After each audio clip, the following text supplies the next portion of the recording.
I was thinking of Kenneth Koch, who was the, you probably heard of him. He was an American poet in the 60s and 70s. And he set up this program, and I took it on, where you went into old people's homes and taught them great poetry. So you did Blake's Tiger, and you did Wordsworth's Daffodils. You did all the, but you'd got them to write. And he did a lot of work in these places where, again, they'd be the fourth age, a lot earlier than they are now, but they were on the last legs, if you like. And his books about this are really quite moving, because he said, you went into these places that were kind of people just sitting in, like you say, in armchairs, looking at a TV blankly, being wheeled out, wheeled back, given food. And he would go and he would get them to engage playfully with these poems and then write their own. And even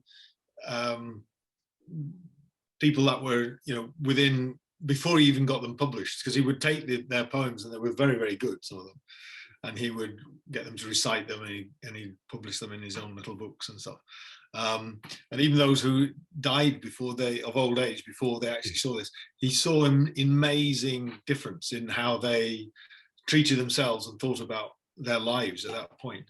So I think that idea of engaging people in that very last phase with creative arts and all that, and the emotion and training, continuing, if you like, the kind of educational regime that you talked about, that you talk about, brought you through your childhood, not just the mind, but the heart, the spirit, and the body. Those, it seems to me that actually that should be an ongoing process, right the way through to the end. And I think that was one of the big things when as I've been talking to other people in schools. My daughter's a teacher, and we talk about this, and they found this bit of what you've talked about, the breaking down of education into those four spheres, and how there's an overemphasis on the mind at the moment, and we need these, and we smuggle in the other three, but the other three are really vital.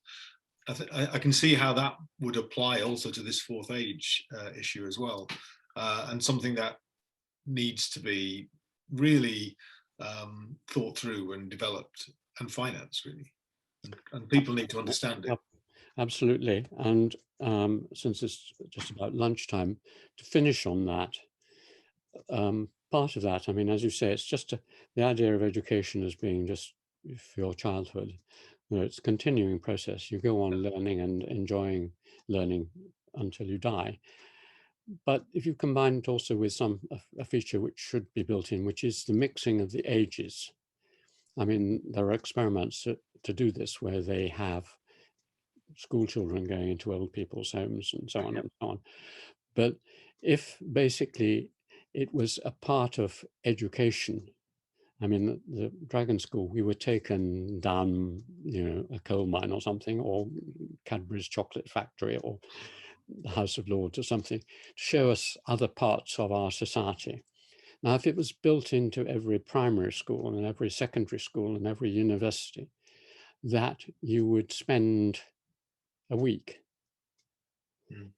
of your education at that level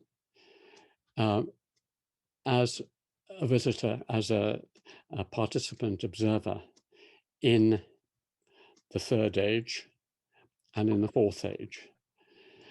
It's not just that you should be a participant observer, which was the idea in the Dragon, in your second age. You should learn about what it is to make chocolate or be in the House of Lords. But you should learn about what it is to be retired. So definitely. Spend a week with retirement. Not only would that be extremely good for you, because then that would make you interested in it, and some of them would go into that field, but educational, because you're going to be there. I mean, you better realize, and you would feel some commitment towards it if you had actually experienced it. I mean, I've never done it. It would have been good for me.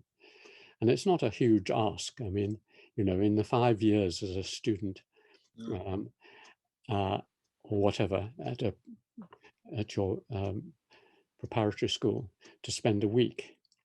I mean, we used to do this with Borstals from Oxford, and go to Borstal camps, and that was very educational.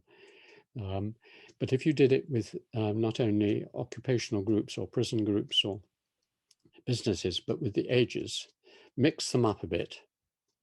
And then you can have return visits. I mean, there's no reason why these third ages or fourth ages, I mean, they already have a little bit of this. I mean, they have some Oxbridge colleges even have sort of scholarships for those people who've retired or whatever.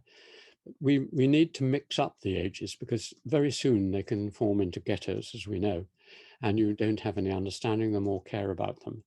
And something like that, which you can now do. And if you then did that, and for instance, with virtual and other kinds of communication, if a child goes into an old people's home, and they're told that they should concentrate on one or two people they like and form a friendship with them, with the view to becoming kind of pen friends, but virtually, so that if it works out, you know, every week or so, they talk to granny. I mean, many people don't have grannies, and many people certainly don't have great grannies. But here's a granny, and you know, you find out that there are things you can chat It's about. as if you're giving it's like a new role for anthropology. You found a new tribe, if you like, but you want mass anthropologists. You want everybody to become anthropologists. I think that Absolutely, participant observation, yeah, because obviously to cement this, if you build it into the curriculum, and if you say that as part of your credits to your final examinations or whatever, you are going to have to do an essay. You have spent a week in an old people's home, and you are going to write an essay saying what was good about it and what was bad about it, or how it could be. I mean, I did that with the Borstal.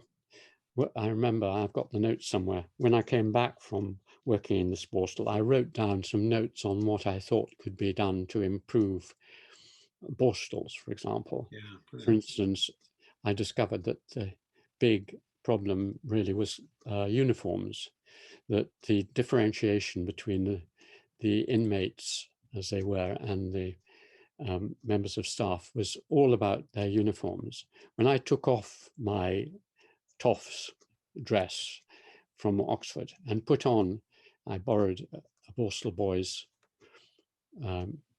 clothes, I was immediately treated entirely differently. They assumed I was, and so I was, you know, pushed around and bullied in a mild way, which I would never have experienced if I was still a toff.